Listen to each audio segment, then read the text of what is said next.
Doctor Sandeep Patil यांच्या प्रतिनिधित्व उद्घाटन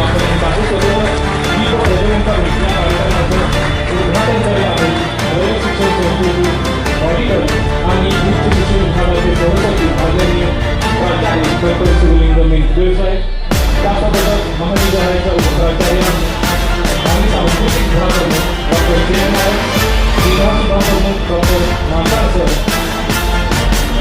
आणि इतर सर्व मान्यवर.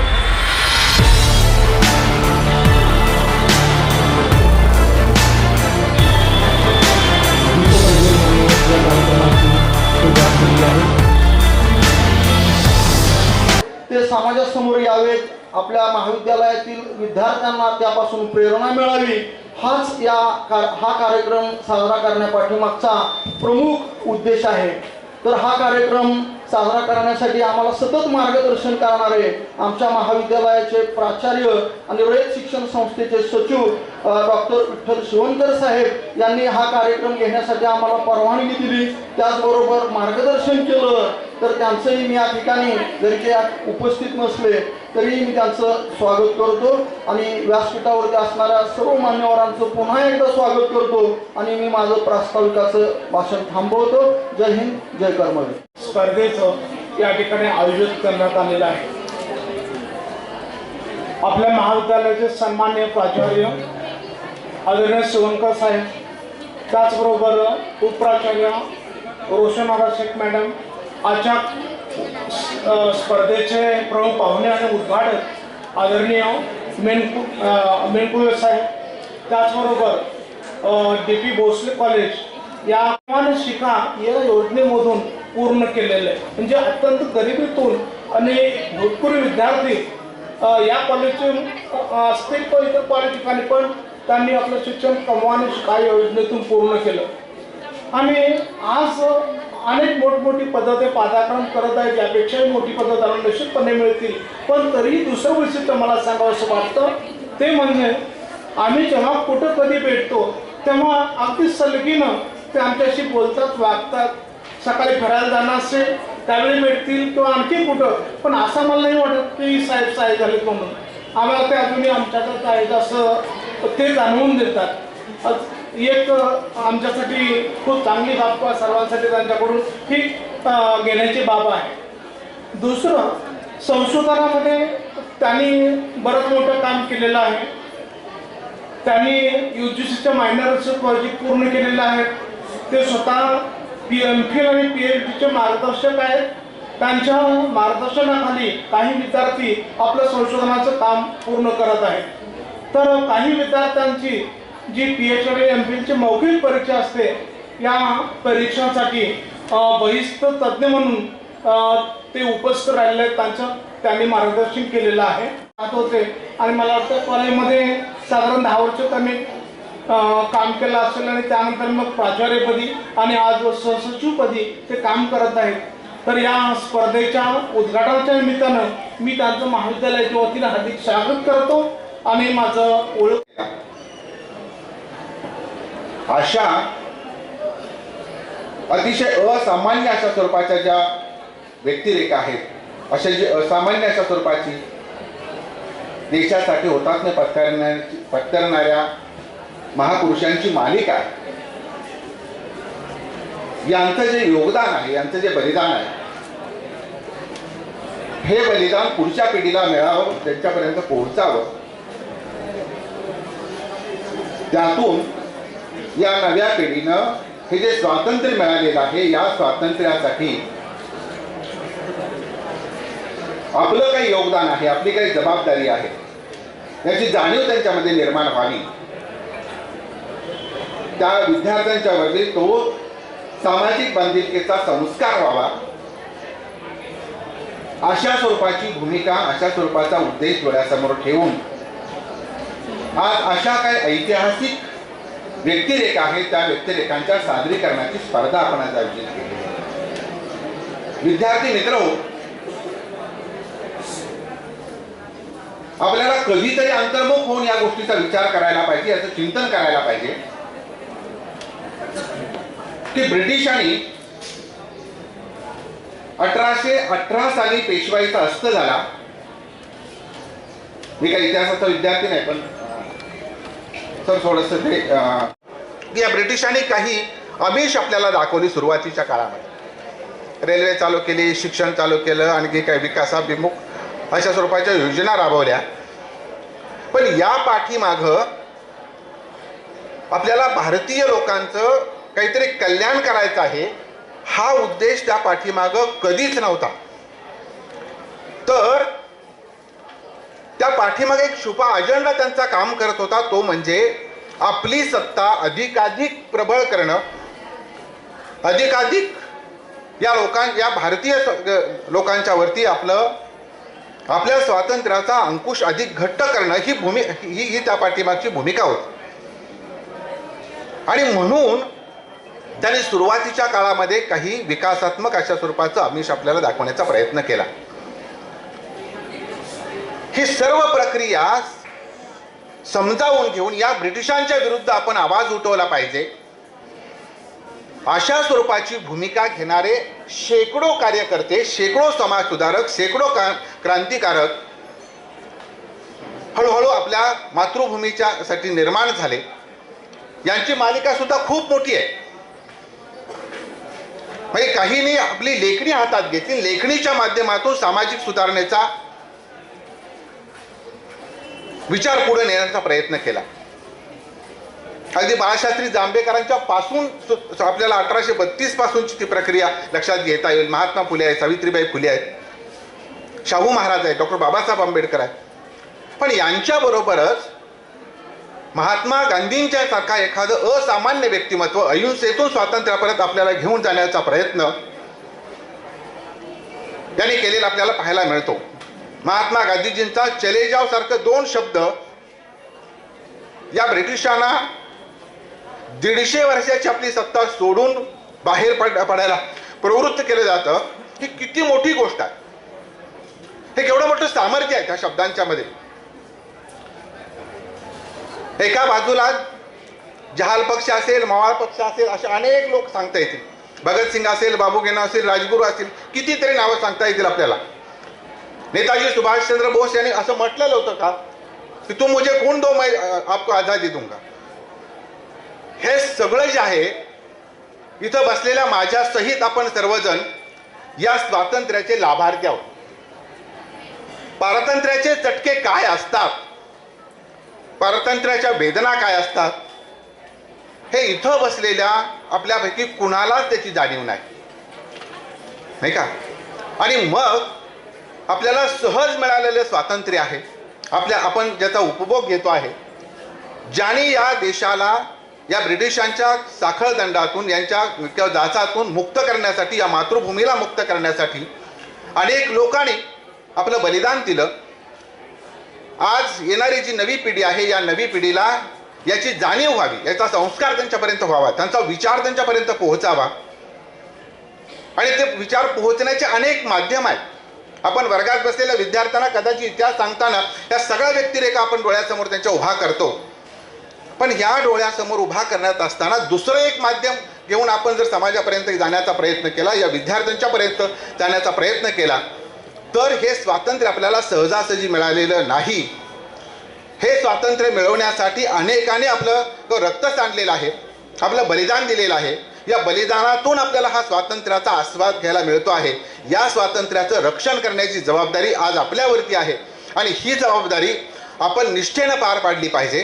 हा संस्कार तुमच्यापर्यंत जावा, हा विचार तुमच्यापर्यंत जावा, या भूमिकेतून आजची ही स्पर्धा आयोजित केलेली असावी असा माझा एक समज आहे, किंवा माझी अशी एक धारणा आहे. मला असं वाटतं की आपण सर्वांनी हे स्वातंत्र्य जपण्याचा, हे स्वातंत्र्य वृद्धिंगत करण्याचा, हे भारतीय स्वातंत्र्य, भारताला अधिक सक्षम करण्याचा प्रयत्न करण्याची जबाबदारी ही तुमची आणि माझी आत्ता आहे. आणि ती जबाबदारी आपण पार पाडावी. अशा स्वरूपाच्या माध्यमातून हा स्वातंत्र्याचा विचार, या भारतीय स्वातंत्र्याचा विचार विद्यार्थ्यांच्यापर्यंत पोहोचावा. तो निश्चितपणे पोहोचेल अशा स्वरूपाची अपेक्षा या निमित्ताने व्यक्त करतो. पुन्हा एकदा ही राज्यस्तरीय स्पर्धेचं उद्घाटन झालं असं जाहीर करतो. मी सूचना देते की या स्पर्धेमध्ये 1857 ते 1947 याच काळातील राजकीय नेते, समाजसुधारक व क्रांतिकारक यांच्या व्यक्तिरेखा सादर करायच्या आहेत. त्याच फक्त ग्राह्य धरल्या जातील, बाकीच्यांना परफॉर्मन्स करता येईल, परंतु कितीही चांगलं सादरीकरण केलं तरीही स्पर्धेसाठी मात्र त्यांचं सादरीकरण कन्सिडर करता येणार नाही, याची सर्व स्पर्धकांनी नोंद घ्यावी. धन्यवाद. खूप खूप धन्यवाद, आभार मानते त्यांचं. कारण असा कार्यक्रम असा दुर्मिळ कार्यक्रम इथं म्हणजे आयोजित करण्यात आला आणि इथं बसलेल्या सर्व विद्यार्थ्यांना आपल्या स्किल डेव्हलपमेंट करण्याची संधी दिली या रंगमंचावर. एवढं बोलते आणि थांबते. जय हिंद, जय महाराष्ट्र. की आपलीच माणसं आहेत, काही सुद्धा भीती वाटली नाही. खूप छान नियोजन केलं होतं. खरं तर असं वाटलं की एखादी हिंदीची कविता बोलली की आपल्या मुखातून शब्द होतं की क्या बात है. इथलं नियोजन बघून असंच वाटलं की क्या बात है, कुछ तो अलग है. आणि माझ्या मनातलं बोलायचं झालं तर ही ट्रॉफी बघून तर मला वाटते क्या बात आहे. मला तर खूपच आवडली आहे. ज्यांना मिळेल तर मी त्यांच्यासोबत फोटो तर एक काढणार, मला मिळू दे नाही तर नाही मिळू दे. सगळा कार्यक्रम खूप मस्त होता, मला खूप आवडलं. खरं तर काही शब्द असे असतात की जे ओठावरती आणता येत नाहीत, काही शब्द असे असतात की जे ओठावरती आणता येत नाहीत, काही अश्रू असे असतात की जे डोळ्यात आणता येत नाहीत. पण आज ज्या व्यक्तिरेखेचा कार्यक्रम झाला तो असा आहे की तो मी आयुष्यभर कधीच विसरू शकणार नाही, कधीच विसरू शकणार नाही. धन्यवाद. आणि महत्त्वाची गोष्ट, जेवणाची सोय पण खूप छान होती. थँक्यू. भारतीय स्वातंत्र्य लढा आणि या भारतीय स्वातंत्र्य लढ्याच्या चळवळीमध्ये सहभागी असलेले ज्या काही व्यक्तिरेखा होत्या त्यांचं सादरीकरण. आणि आयोजकच इतिहास विभागाचे असल्यामुळे इतिहासामध्ये घटनांपासून प्रारंभ होतो. त्यामुळे 1857ची घटना आणि स्वातंत्र्य मिळालं ते 1947 हा कालखंड त्यांनी स्पर्धेला तांत्रिकदृष्ट्या घेतला होता. त्यामुळे 1857च्या अगोदरच्या ज्या काही व्यक्तिरेखा असतील 1818 पासून, म्हणजे ब्रिटिश आपल्या देशात आले त्याच्यापासून, तर त्याच्यामुळे काय झालं की इतिहासातल्या ज्या व्यक्तिरेखा आहेत त्यांचं सादरीकरण जरी चांगलं झालं तरी तांत्रिकदृष्ट्या नियमावलीत नसल्यामुळे त्यांचा विजेत्यामध्ये आम्हाला समावेश करता येत आला नाही. ही तांत्रिक आणि कायदेशीर, कारण नियमात तसं आहे, ही गोष्ट पहिल्यांदा लक्षात घ्या. वाङ्मयाच्या अभ्यासामध्ये, म्हणजे आम्ही वाङ्मयाचे प्राध्यापक आहोत, स्वातंत्र्याची प्रेरणा ही घटनांच्या आधीपासून मानतो. म्हणजे बिरसा मुंडा पण स्वातंत्र्याची प्रेरणा होती, शिवाजी महाराज पण होते, तुकाराम महाराज आणि संत परंपरा पण येते. पण इतिहासात घटनांना महत्व आहे एक. त्यामुळे ही तांत्रिक बाब सगळ्यांनी लक्षात घ्यावी. दुसरी गोष्ट, या ज्या काही व्यक्तिरेखांचं सादरीकरण होतं त्या स्पर्धेच्या स्वरूपामध्ये फॅन्सी ड्रेसही नव्हता आणि नाटक पण नव्हतं. ही या स्पर्धेचं सादरीकरण जी काही व्यक्तिरेखा होती ती एकपात्री अभिनयातून आमच्यापर्यंत पोचवायची होती. याच्यासाठी कोड नंबर दिले होते. त्यामुळे आम्हाला कोड नंबर टाकून आम्ही निकाल दिला. त्याच्यानंतर महाविद्यालयाची नावं आणि विद्यार्थ्यांची नावं संयोजकांनी टाकलेली आहेत. पुढची गोष्ट मला सांगायची की जे काही ते मार्किंग झालेलं आहे आपल्याला ते 50 मार्काचं होतं. 10 गुण जे होते ते आहार्य अभिनय, म्हणजे इसवी सन पूर्व 400 ते 500 वर्षापूर्वी भरतमुनींनी नाट्यशास्त्रात अभिनयाचे जे घटक सांगितलेले आणि ते जगभर आता मान्य केले जातात परीक्षणाच्या संदर्भातले. आहार्य म्हणजे तुम्ही शिवाजी असाल तर तलवार कशी होती, धोतर होतं का, टोप होतं का, वेशभूषा, केशभूषा, रंगभूषा, नेपथ्य, हे जर बरोबर असेल तर 10 मार्क. त्याच्यानंतर नुसतेच कपडे घातले शिवाजीचे, तानाजीचे, कोणाचे पण तुमचं शरीर तसं बोलत नसेल, म्हणजे टिळक आले ना असे उभे राहिले, तुमची देहबोली. जे काही इथं विद्यार्थी आहेत त्यांनी अंजली पेंडसे यांचं देहबोली नावाचं अप्रतिम पुस्तक आहे, ते वाचा. तुम्ही असा हात करता म्हणजे त्याचा अर्थ काय, तुम्ही असा हात धरला तर ते बाळ आहे असं होतं आणि असा हात धरला त्याचा अर्थ वेगळा होतो. हात तुम्ही कोणत्या लेवलवर धरता, कसा वापरता, 2 पायात किती भार ठेवता, समान अंतर ठेवता का पाय पुढे ठेवता, या सगळ्या गोष्टींना 10 मार्क. अनेक विद्यार्थी म्हणजे विद्यार्थी किंवा विद्यार्थिनी यांनी ज्या भूमिका केल्या, विशेषतः सावित्रीबाईची भूमिका 9 जणांनी सादर केली. झाशीच्या राणीची भूमिका करणाऱ्यांची संख्या साधारणतः 6 ते 7 जणांची होती. सावित्रीबाई आधुनिक शिक्षणाची प्रणिती मागत असेल तर ती विद्यार्थी किंवा ती विद्यार्थिनी कॉलेज जीवनात जरी काळा दोर हाताला पायाला बांधत असेल पण ती सावित्रीच्या व्यक्तिरेखेला पूरक नाही ना. ती अंधश्रद्धा मानणारी होती का? भारतीय स्त्री मुक्तीचा जाहीरनामा ज्यांच्या प्रेरणेनं गेला त्या सावित्रीबाईच्या लेकी सावित्रीबाईची व्यक्तिरेखा साकार करत असताना श्रद्धा किंवा अंधश्रद्धेला मानणाऱ्या ज्या काही ड्रेपरी किंवा प्रॉपर्टी आहे, नाटकाच्या भाषेत त्याला म्हणतो, ते धागा पण उसतो पायाला काळा धागा. कितीतरी सावित्रीबाई नव्या चपला घालून आलेल्या होत्या. आम्ही ते पाहत होतो सगळेजण की व्हॉट इज द ड्रेपरी, म्हणजे 10 मार्क जे आहे ते त्याला होते. तिसरी गोष्ट भाषा म्हणजे वाचिक अभिनय. डॉक्टर श्रीराम लागूंचंच पुस्तक आहे वाचिक अभिनयाचं, की ज्या वयाचं कॅरेक्टर आहे, ज्या स्थितीतलं आहे, भगतसिंग कैदेत आहे का भगतसिंग श्रोत्यांना आवाहन करतो आहे, की त्याची मनस्थिती कशी आहे, त्यावेळेच्या स्वरूपावरून त्याच्या आवाजाची क्वालिटी राहील ना, त्याच्या आवाजाचा जो स्तर राहील, त्याची भाषा असेल. उदाहरणार्थ, पुढे समोर आलात तर रक्ताने धरती रंगवेल हे जे वाक्य आहे ते म्हणत असताना नजर, भाव, चेहरा आणि आवाज हे पाहिलं पाहिजे ना. पुढे समोर आला तर रक्तानं धरती रंगवेल असं नाही होऊ शकत. पुढे समोर आलात ना तर रक्तानं धरती रंगवेल.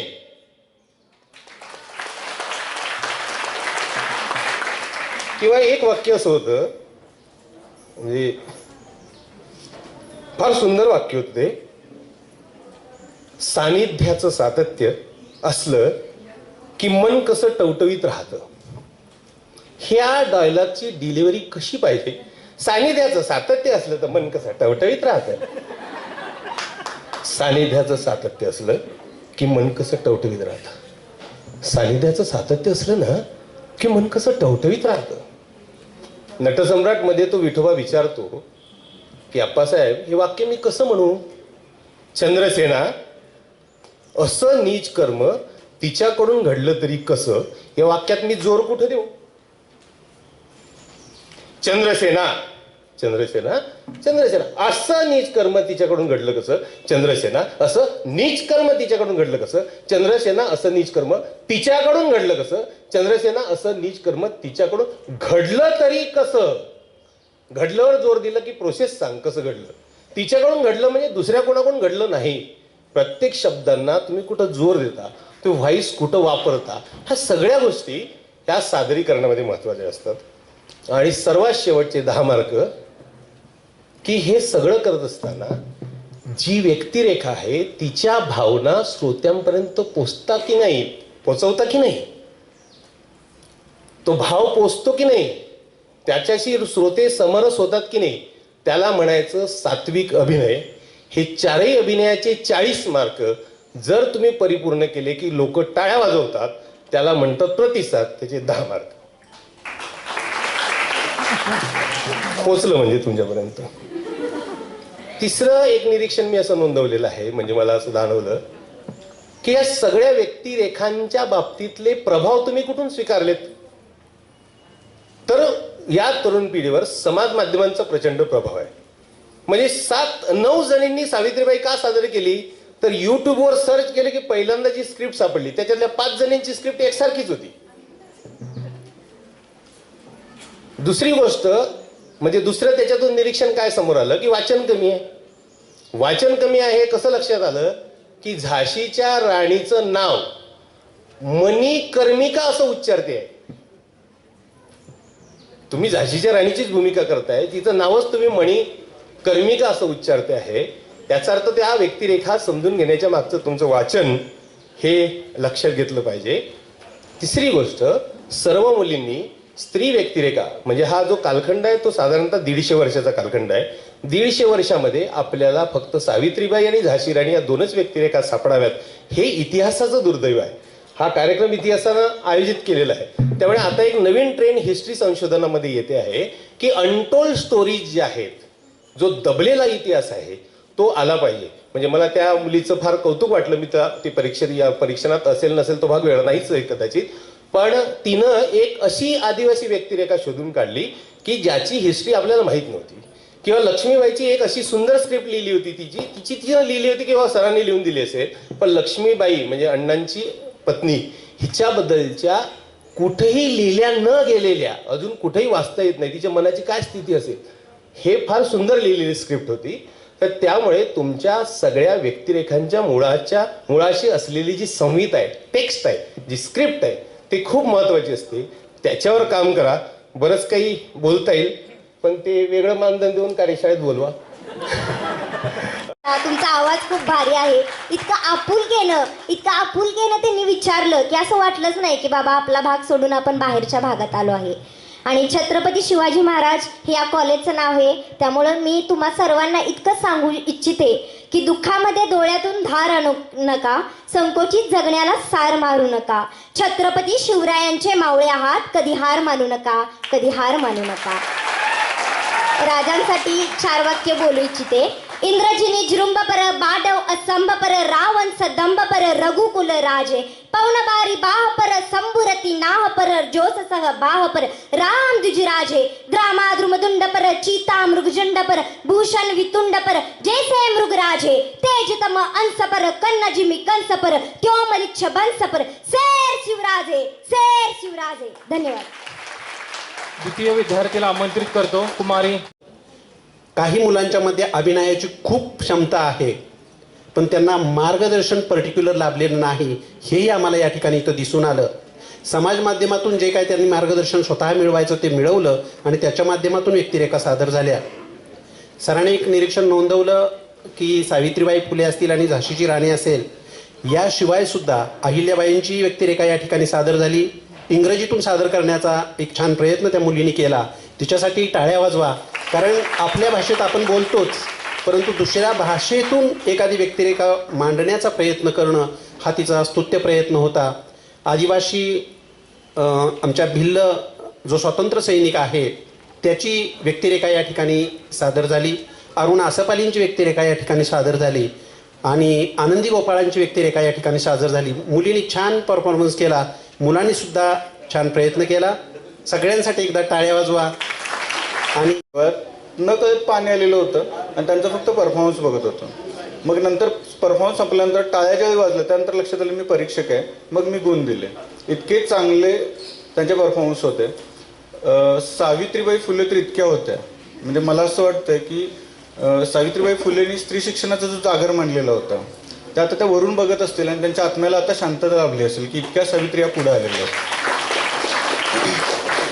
आणि म्हणजे ज्यांचा नंबर येईल त्यांच्यासाठी भावी वाटचालीसाठी शुभेच्छा.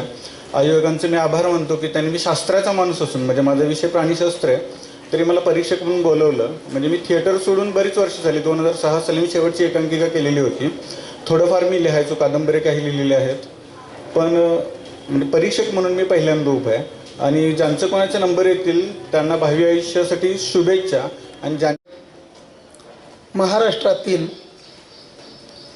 दीन दलित गोरगरीब सर्वसामान्य कुटुंबातील आणि ज्यांना शिक्षणाची आवड आहे अशा सर्वच कुटुंबातील लोकांच्यासाठी ही शिक्षणाची कवाडं या रयत शिक्षण संस्थेच्या माध्यमातून खुली केलेली आहेत. त्या काळच्या 103 वर्षापूर्वीचा जर रयत शिक्षण संस्थेचा आपण जर इतिहास पाहिला, तुम्ही तो आवर्जून वाचा.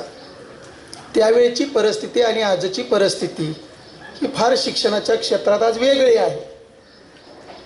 आणि म्हणून आपणाला, आपल्या या देशाला आझादी का अमृत महोत्सव असं म्हटलं जातं. आज या देशाला स्वातंत्र्य मिळून 75 वर्ष झालेली आहेत. आणि हे देशाला मिळालेलं स्वातंत्र्य सहजासहजी विद्यार्थी मित्रांनो मिळालेलं नाही. हे स्वातंत्र्य मिळवत असताना अनेकांना आपल्या प्राणाची आहुती द्यावी लागलेली, बलिदान द्यावं लागलेलं. आणि मग असा हा इतिहास नव्या पिढीला समजावा म्हणून वेगवेगळ्या व्यक्तिरेखा, समाजसुधारक, क्रांतिकारक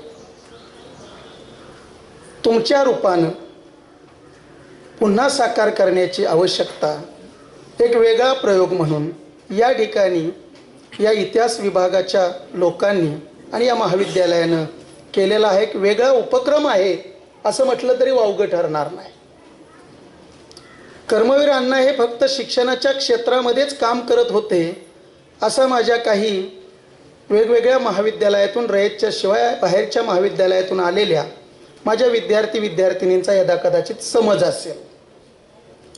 परंतु आवर्जून मी आपणाला या निमित्ताने एवढंच सांगेन, या स्पर्धेच्या विषयी ज्या ज्या गोष्टी नमूद करायच्या आहेत त्या सगळ्या गोष्टी या ठिकाणी स्पर्धकांनी त्यांच्याकडे असलेल्या सुप्त कला गुणांच्या द्वारे तुमच्यासमोर आता आपल्या मनोगतातून व्यक्त केलेल्या आहेत.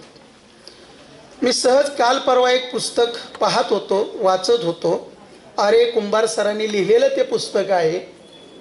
तुम्ही सुद्धा विद्यार्थ्यांनी जर ते पाहण्याचा वाचण्याचा प्रयत्न केला, ज्ञात अज्ञात कर्मवीर असं त्या पुस्तकाचं नाव आहे. ज्ञात अज्ञात कर्मवीर. आणि त्याच्या खाली एक ओळ आहे की कर्मवीर भाऊराव पाटील यांच्या असणाऱ्या बहुविध बुद्धिमत्ता. म्हणजे कर्मवीर अण्णांनी फक्त शिक्षणाच्या क्षेत्रामध्येच आपलं संपूर्ण आयुष्य खर्च केलं असलं तरी त्यांच्याकडे वेगवेगळ्या क्षेत्रामध्ये काम करण्याची बुद्धिमत्ता होती, हे या निमित्तानं मी आपणाला नमूद करू इच्छितो. आज या ठिकाणी ज्या ज्या भूमिका आहेत तुम्ही साकार केल्या वेगवेगळ्या आहेत. त्याच्यामध्ये प्रत्येकाने आपला रोल वेगवेगळ्या पद्धतीनं या ठिकाणी अगदी मेहनतीनं या ठिकाणी साकार करण्याचा प्रयत्न केलेला आहे. मला सुद्धा गेल्या 35-38 वर्षापूर्वीची आठवण झाली. मी सुद्धा याच महाविद्यालयाचा माजी विद्यार्थी आहे. 1984 साली या महाविद्यालयामध्ये समोरच्या वर्गामध्ये आम्ही बसत असतो आणि विद्यार्थी दशेत आपण कसे असतो हे काही मी वेगळं सांगायची तुम्हाला गरज नाही. काही मुलं चांगली असतात, काही खोडकर असतात, काही मुलं ही वेगवेगळ्या क्षेत्रामध्ये आपला नावलौकिक कमावणारी असतात. चांगल्या अर्थाने म्हणतोय. आणि तुम्ही चांगल्या अर्थानं या रसिक श्रोत्यांचं भविष्यामध्ये सुद्धा कलाकार म्हणून सुद्धा तुम्ही त्यातून नव्या पिढीला एक वेगळा आदर्श तुमच्या या आजच्या वेगवेगळ्या व्यक्तिरेखांच्या माध्यमातून सुद्धा निर्माण करून देऊ शकता. या महाविद्यालयामध्ये आम्ही शिकत असताना त्यावेळेला सरांनी मगाशी या ठिकाणी सोनटक्के सरांनी सांगितलं की 50 गुणांची ही परीक्षा आज तुमची घेतलेली आहे. ही परीक्षा जरी असली तरी आपल्या कलागुणांना वाव देण्याचा या महाविद्यालयानं केलेला हा एक प्रामाणिक प्रयत्न आहे. नंबर कोणाचा आला, कितवा आला याच्यापेक्षा या महाविद्यालयानं तुम्हाला संधी उपलब्ध करून दिली हे त्याहून एक वेगळं वैशिष्ट्य आहे असं आपण समजून घ्यावं, अशी एक आपणाकडून अपेक्षा व्यक्त करतो. 36 आकडा आता सर्वांना ज्ञात आहे. 31 अधिक मला वाटते काही 5 विद्यार्थ्यांनी सहभाग घेतला. 3च्या विरुद्ध 6. पण इथं 31 विद्यार्थिनी आहेत. कन्यांची संख्या जास्त आहे. बसलेल्या माझ्या तरुण मित्रांनी विचार करणं गरजेचं आहे. कारण आज आपण सर्वच क्षेत्रामध्ये पाहतो की मुलांच्यापेक्षा मुलींची संख्या या वेगवेगळ्या स्पर्धा परीक्षेमध्ये अधिकची आढळून येते. मुलं कमी पडत आहेत. म्हणजे पुरुष प्रधान संस्कृती जरी असली तरी सुद्धा महिलांनी आपलं अधिराज्य या ठिकाणी चांगल्या पद्धतीने निर्माण करण्याचा प्रयत्न केलेला आहे.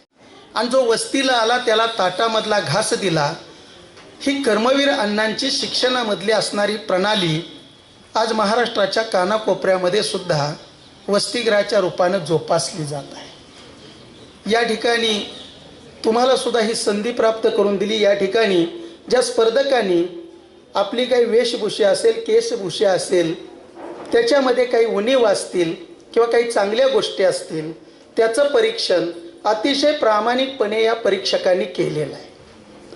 परीक्षक सुद्धा कसे असतात त्याच्यावरती मी बोलणार नाही, कारण तुम्ही तिघेही महाविद्यालयातले इथले स्थानिक परीक्षक नाही. ही एक चांगली गोष्ट आहे. म्हणजे ही जी टीम आहे या महाविद्यालयातली, त्यांनी जवळचा लांबचा असा कुठलाही भेदभाव याच्यामध्ये ठेवलेला नाही. बाहेरचे परीक्षक बोलवलेत. हा पारदर्शी कारभाराचा या महाविद्यालयाचा एक चांगला आदर्श आहे असं मला वाटतं. व्यक्तिरेखा इतरांच्या पेक्षा कशी चांगली सादर करता येईल याच्यासाठी निश्चितपणानं दिवसभर तुमचा या ठिकाणी व्यासपीठावरती नंबर येईपर्यंत मनात स्वतःच्याच विषयी तुम्ही विचार करत असणार. ही एक त्या व्यक्तिरेखा सादर करणाऱ्या व्यक्तीची त्यावेळची सायकॉलॉजी असू शकते. परंतु ज्यावेळेला आपली व्यक्तिरेखा सादर केल्यानंतर दुसऱ्या व्यक्तीनं आपला या ठिकाणी कसा रोल प्ले केलेला आहे, काय अधिकचं त्याच्यामध्ये चांगलं आहे, हे शोधण्याची वृत्तीसुद्धा आपल्याकडं ज्यावेळेला असते आणि आपलं कुठं काही चुकलेलं आहे हे मोठेपणानं सहजपणानं ती चूक स्वीकारण्याची ज्याला सवय असते ती माणसं आपल्या आयुष्यामध्ये नेहमी यशस्वी होतात. हा अनुभव आपण पाठीशी ठेवून आपल्या भविष्याची पुढची वाटचाल केली पाहिजे असं मला वाटतं. मी एक तुम्हाला सहज उदाहरण एकच देतो, आपला अधिक वेळ घेणार नाही, कारण तुम्हाला जी काही ओढ लागलेली आहे ती ओढ मला समजलेली आहे. सातारा जिल्ह्यामध्येच घडलेल्या अनेक घटना आहेत. तुम्ही अगदी देव माणूस नावाची मालिका कधीतरी पाहत असतील, महिला मंडळ फार पाहता आवडीनं. त्या देव माणूस नावाच्या मालिकेमध्ये साकारलेला देव माणूस कसा आहे, वृत्ती आणि प्रवृत्ती कशी असू शकते याचं चित्रण त्या मालिकेमध्ये आलेलं आहे.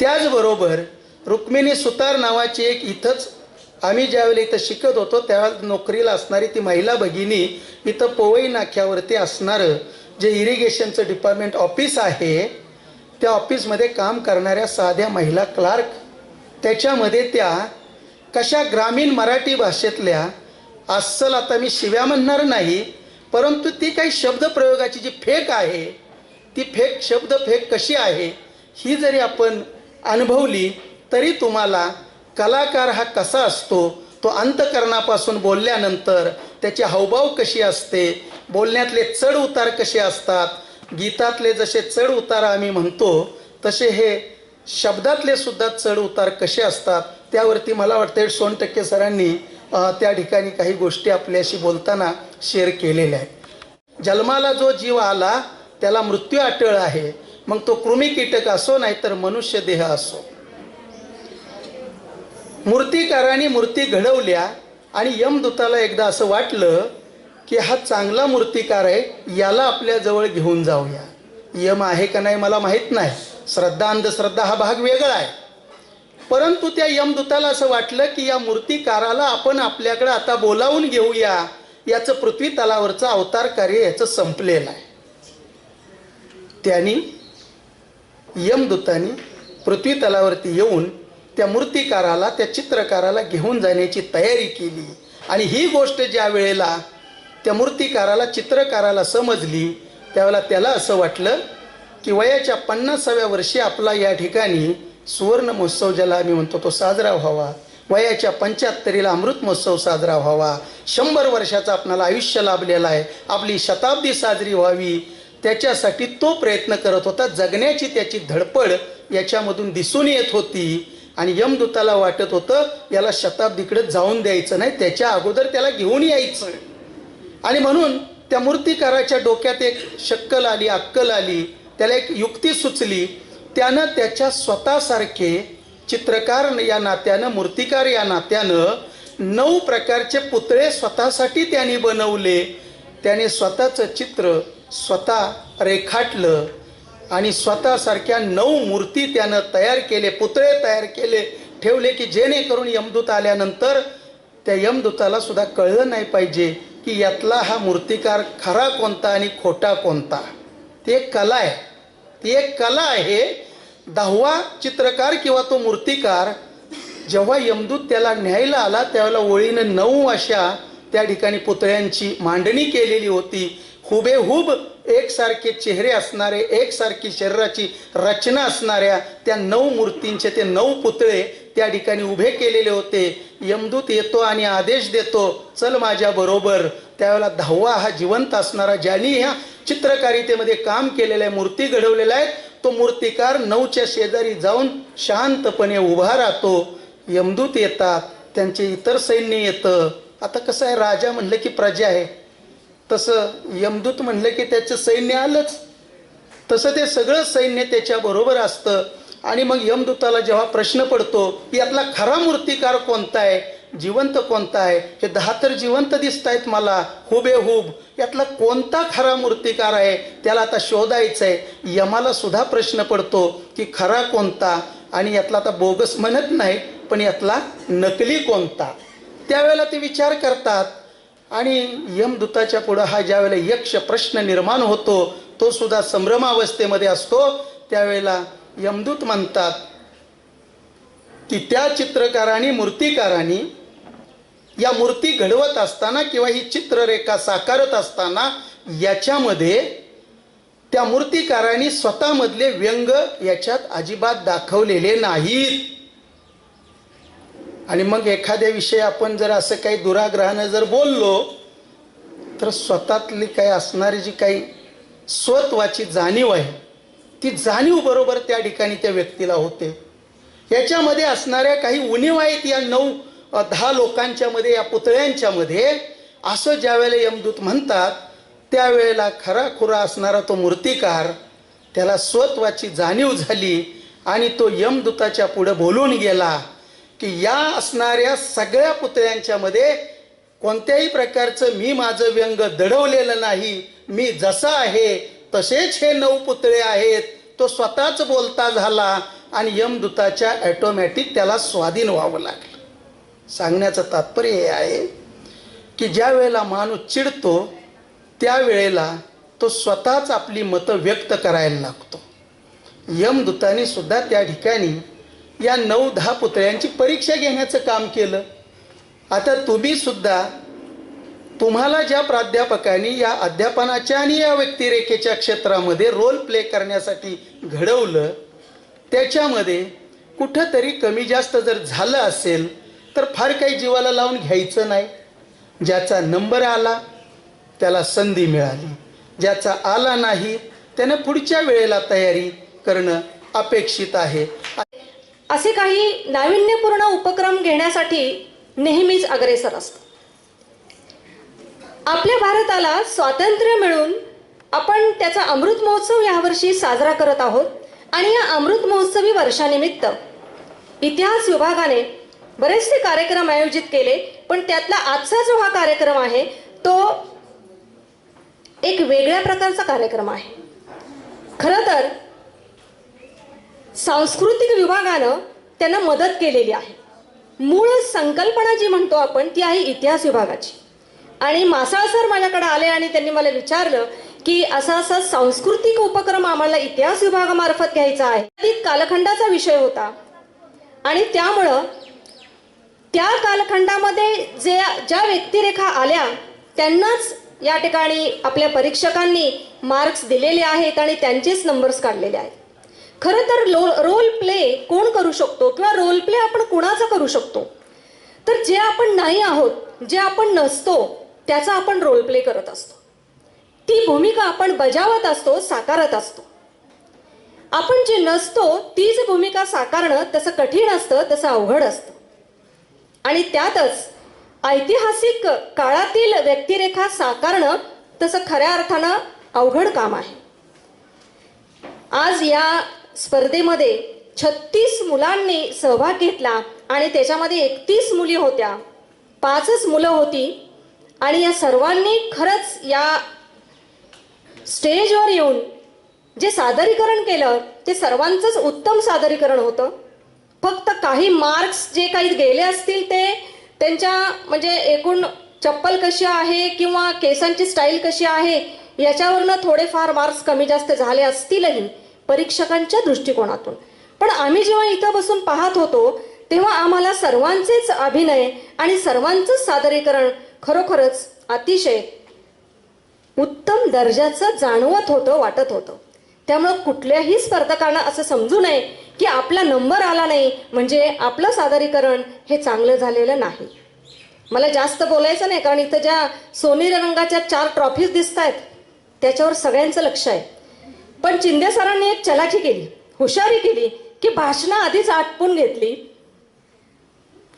तरच पाहून मला शेवट फक्त 2च ओळी मी या ठिकाणी म्हणते आणि थांबते की यहाँ पे जो सब नारियां आए थे तो इसमें ज़्यादा नारियां थे, लड़कियां थी. इसलिए मुझे ये कहने में थोड़ा गर्व होता है कि नारियों से जगमगा हुआ ये माहौल हमारा है। नारियों से जगमगा हुआ ये माहौल हमारा है। अभिमान से ऊंचा उठा ये सर हमारा है। अभिमान से ऊंचा उठा ये सर हमारा है, ये सर हमारा है। धन्यवाद।